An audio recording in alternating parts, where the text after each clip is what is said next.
Hello students, welcome to chemical science. और आज हम डिस्कस करने वाले हैं vertical spring mass system. In last lecture हमने डिस्कस किया था हॉरिजॉन्टल स्प्रिंग मास सिस्टम, और इस लेक्चर में हम वर्टिकल स्प्रिंग मास सिस्टम को कंसीडर करेंगे।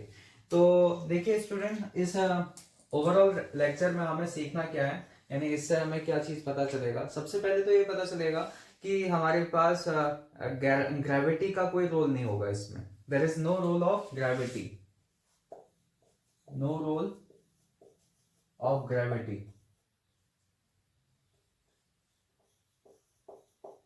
Gravity in the expression of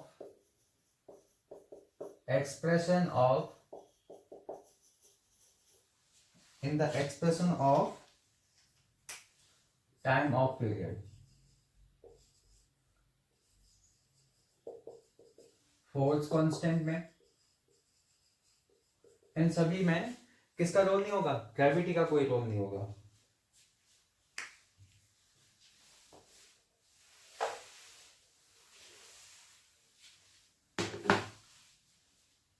hello students, welcome to chemical science. और आज हम डिस्कस करने वाले हैं वर्टिकल स्प्रिंग मास सिस्टम। तो वर्टिकल स्प्रिंग मास सिस्टम एक सिंपल हार्मोनिक मोशन का एक अनदर एग्जांपल होता है।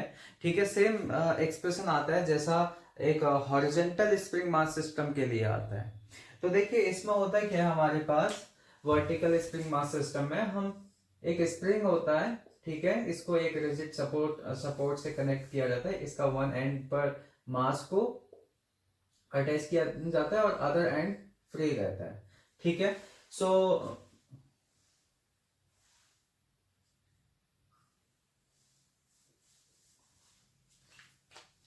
Hello students, welcome to chemical science. और आज हम डिस्कस करने वाले हैं वर्टिकल स्प्रिंग मास सिस्टम। तो vertical spring mass system basically student, हमारे पास इस तरीके का एक स्प्रिंग रहता है। ठीक है, जिसका फोर्स कांस्टेंट के है, जिसका वन एंड को रिजिड सपोर्ट से अटैच किया है, अदर एंड को फ्रीली सस्पेंड किया गया है। ठीक है, तो एक स्प्रिंग है और उसका स्प्रिंग कांस्टेंट हम के कंसीडर करेंगे। तो देखिए हमें क्या फाइंड आउट करना है स्टूडेंट। इसमें हमें फाइंड आउट करना है या ये प्रूफ करना है कि क्या वर्टिकल स्प्रिंग मास सिस्टम एक सिंपल हार्मोनिक मोशन को परफॉर्म करेगा। सेकंड, अगर सिंपल हार्मोनिक मोशन को परफॉर्म करेगा तो उसका टाइम पीरियड ऑफ ऑसिलेशन क्या होगा। अगर टाइम पीरियड ऑफ ऑसिलेशन अगर हमें पता चल जाता है तो हम फ्रीक्वेंसी को भी फाइंड आउट कर लेते हैं। तो आज के लेक्चर में बस हमने यही चीजें पढ़नी है। तो स्टूडेंट, इनिशियली हम क्या करते हैं, हमने एक कंसीडर किया है स्प्रिंग, जिसका स्प्रिंग कांस्टेंट के है, और इसको इनिशियली रिलैक्स स्टेट में यहाँ पर लटकाया गया है। ओके, सो हम यहाँ से कह सकते हैं कि इस पर अभी कोई फोर्स अटैच नहीं करेगा। इस पर जो नेट फोर्स होगा वो जीरो होगा। इन द सेंस हम कह सकते हैं दिस इज रिलैक्स्ड कंडीशन। ये कौन सी कंडीशन है? रिलैक्स्ड कंडीशन है। अब इसके बाद क्या किया जाता है, इस पर एक मास अटैच कर दिया जाता है। ठीक है, तो मास अटैच करने पर ये क्या होगा, ये कुछ ना कुछ डिस्टेंस नीचे की ओर इलोंगेट हो जाएगा। So this is it's initial position, और इसके बाद ये कुछ डिस्टेंस इलोंगेट हो जाएगा। तो हमारे पास अगर हमने इसके साथ एक मास अटैच किया है, सो और ये थोड़ा स्प्रिंग क्या हो जाएगी, इलोंगेट हो जाएगी। तो इलोंगेशन की वजह से यहाँ पर मान लेते हैं ये इलोंगेट हुआ एक्स नॉट, या इसको वर्टिकल डिस्टेंस में इलोंगेट हुआ ना, तो इसको हम वाई नॉट कंसिडर कर लेते हैं। ठीक है, this is y naught, initial displacement. अब क्या होगा, जैसे ही इसको हमने मास अटैच किया और यहाँ पर आकर ये क्या होगा, रुक जाएगा।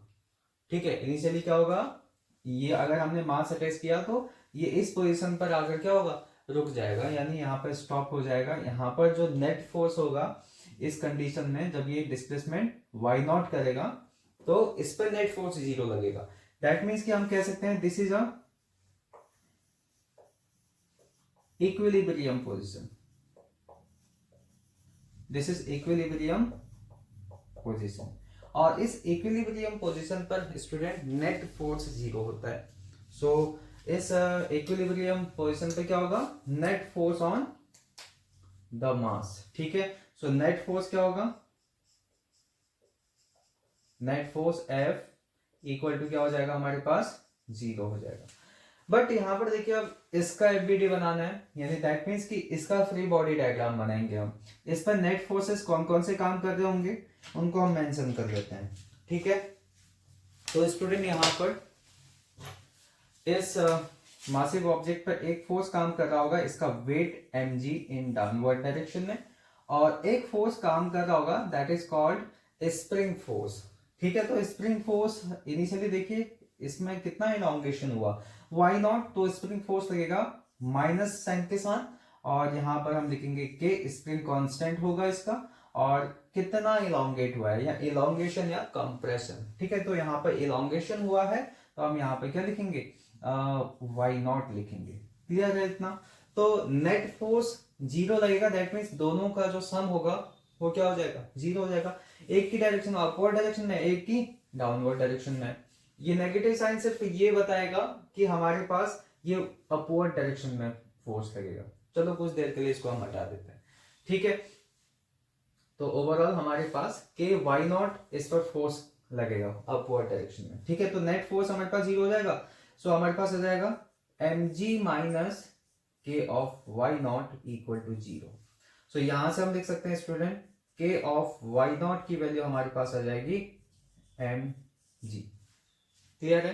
तो यहां से हम इस फोर्स कांस्टेंट की वैल्यू फाइंड आउट कर सकते हैं। This is called force constant और स्प्रिंग कांस्टेंट। इसको कहते हैं स्टूडेंट हम या तो फोर्स कांस्टेंट कहते हैं, और या इसका नेम होता है spring constant, spring constant. So यहां से हमारे पास स्प्रिंग कांस्टेंट की वैल्यू आ जाएगी k equal to mg divide by y naught, अगर हमें जरूरत होगी तो बाद में इन आने वाले सेक्शन में, ठीक है। सो हम यहां से देखिए अब क्या करने वाले हैं, अब ये एक ऐसी स्टेट आ गई, इक्विलिब्रियम स्टेट आ गई।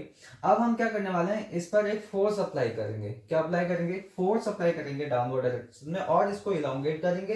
फिर इसके बाद हम देखेंगे कि इस पर किस तरीके का प्रोसेस होता है, ठीक है। अब इसके बाद देखिए हमने सेम एक स्प्रिंग लेना है, मैंने कलर थोड़ा चेंज कर दिया है ना।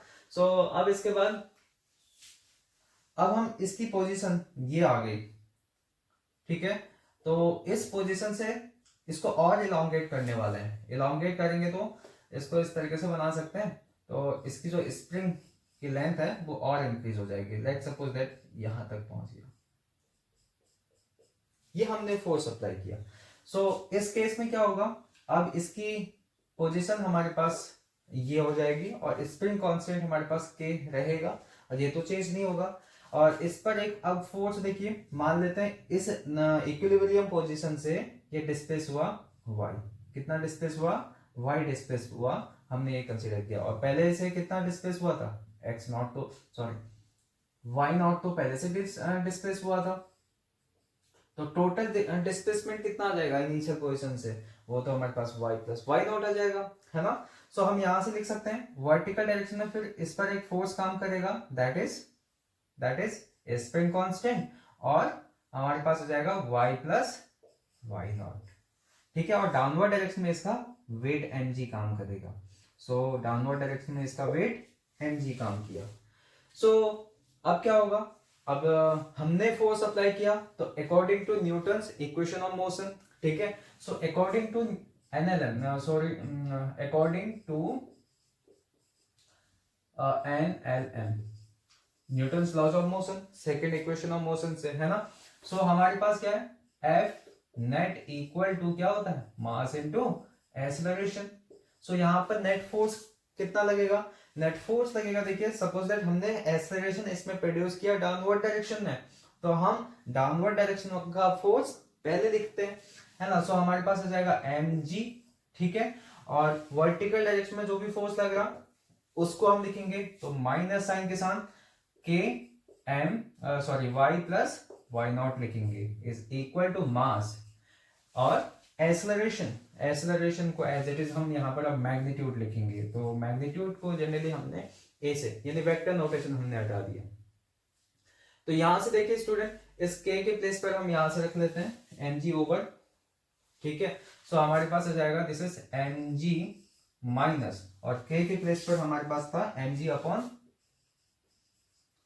mg अपॉन वाई नॉट और y plus y naught equal to mass into acceleration. अब इसके बाद देखिए इससे मल्टीप्लाई कर लेते हैं तो हमारे पास mg एज इट इज रहेगा, और इससे मल्टीप्लाई करेंगे mg y divide by y naught plus, sorry minus minus plus आ जाएगा, माइनस आ जाएगा, माइनस प्लस, ध्यान रखना। सो हमारे पास mg y naught divide by y naught is equal to ma। So यहां से स्टूडेंट यहाँ देखिए ये वाला टर्म कैंसिल आउट हो जाएगा, सो हमारे पास mg बचेगा, ठीक है, और minus mg y over over y naught, ठीक है, और दिस इज mg बचेगा और यहाँ पर आ जाएगा ma। तो ओवरऑल हमारे पास देखिए स्टूडेंट ये कैंसिल आउट हो जाएगा हमारे पास, और हमारे पास बचा क्या, दिस इज माइनस mg, ठीक है, और y अपॉन वाई नॉट, और यहां से देखिए this is equal to mass into acceleration. अब देखिए mg अपॉन वाई नॉट, तो देखिए इस mg अपॉन वाई नॉट को हम क्या लिख सकते हैं, mg अपॉन वाई नॉट को जो हमारा टर्म आया था इसको लिख लेते हैं यहीं पर, तो mg अपॉन वाई नॉट को हम लिख सकते हैं स्टूडेंट k। फर्दर हम क्या लिखेंगे, इसको k लिखेंगे। सो यहां से देखिए हमारे पास आ जाएगा k into Y is equal to mass into acceleration. So overall हमें क्या पता चल गया, हमें ये पता चला कि देखिए यहां से क्या लिखने वाले हैं, mass into acceleration is equal to minus of K Y. अब इस के टर्म्स को हम यहां ले लेते हैं या इसको यहां भेज देते हैं, ठीक है, तो acceleration is equal to minus k divide by m into Y. So यहां से हम कह सकते हैं acceleration is directly proportional to displacement, acceleration is proportional to negative of displacement. तो यही तो कंडीशन होती है कि सिंपल हार्मोनिक मोशन की कंडीशन, अगर कोई ऑब्जेक्ट सिंपल हार्मोनिक मोशन को परफॉर्म करेगा या सिस्टम, ठीक है, सिस्टम है एक, तो सिस्टम अगर सिंपल हार्मोनिक मोशन को परफॉर्म करेगा तो इस रिलेशन को होल्ड करेगा, ठीक है। जब कभी भी आपको ये प्रूव करना होता है कि सिंपल हार्मोनिक मोशन परफॉर्म करेगा या नहीं करेगा, तो आपको ये प्रूव करना पड़ेगा। सो देखिए यहां से ये तो इस इक्वेशन की जरूरत हमें पड़ेगी और इसका हम यूज करने वाले हैं फर्दर प्रोसेस के लिए, ठीक है। तो यहां से देखिए इतना नोट कर दिया होगा आपने, है ना। तो यहां से हम इसको लिखने वाले हैं equation of simple harmonic motion, ठीक है, इक्वेशन ऑफ एसएचएम हम लिखेंगे। तो कैसे लिखा जाएगा, एक्सेलरेशन होता है डबल डेरिवेटिव ऑफ पोजीशन, है ना। So d square y by d square, because यहाँ पर जो डिस्प्लेसमेंट होगा वाई में होगा, है ना। सो वाई यहाँ पर टर्म लिखेंगे और यहाँ से आ जाएगा हमारे पास this is K by M को हम ओमेगा लिखेंगे, तो omega minus omega into Y. So since हमने ओमेगा स्क्वायर लिखा होगा, सपोज सॉरी ओमेगा स्क्वायर को हम लिखेंगे के डिवाइड बाई एम। सो यहां से ओमेगा के प्लेस पे आ जाएगा this is square root of K divide by M. तो ध्यान रखना इन दो चीजों को, इसको हम इस साइड लेंगे तो d square y d t square minus plus हो जाएगा omega square y equal to 0। This is second order differential equation या equation of simple harmonic motion. तो इसका सॉल्यूशन किस तरीका से लिखते हैं, तो let's suppose that y equal to a sine omega t plus five. यहां पर एक फेज हम एक कंसीडर करेंगे, this is the solution of this simple harmonic motion, ठीक है। तो सभी का यूजुअल मीनिंग है, ए एम्पलीट्यूड है, ए और ओमेगा है हमारे पास एंगुलर फ्रीक्वेंसी और फाई हमारे पास फेज। तो यहां से देखिए स्टूडेंट दो चीजें हम फाइंड आउट कर सकते हैं आसानी से। The first one is the time period. So first one अगर हमें फाइंड आउट करना हो टाइम पीरियड, तो टाइम पीरियड को किस तरीके से लिखते हैं, टाइम पीरियड और फ्रीक्वेंसी के बीच में, एंगुलर फ्रीक्वेंसी के बीच में रिलेशन होता है T equal to 2 upon omega. So omega के प्लेस पे हमारे पास के बाई एम होता है, तो 2 एज इट इज रहेगा, और इसको अगर हम रखेंगे तो हमारे पास आ जाएगा this is K divide by M. तो ओवरऑल हम लिखेंगे 2 pi square root of M upon K, it is the value of time period of oscillation. Similar way में हम सेकेंड टर्म फ्रीक्वेंसी का एक्सप्रेशन लिख सकते हैं, फ्रीक्वेंसी। तो frequency is the reciprocal of time period. तो फ्रीक्वेंसी को इस तरीके से लिखेंगे 1 डिवाइड बाई टी। तो हमारे पास रिलेशन आ जाएगा 1 divide by 2 pi, this is K divide by M. This is the expression of frequency. Clear है स्टूडेंट? आई होप कि आप लोगों को ये वर्टिकल स्प्रिंग मास सिस्टम समझ में आया होगा। ठीक है, तो मिलते हैं स्टूडेंट आपसे अगले वीडियो लेक्चर में।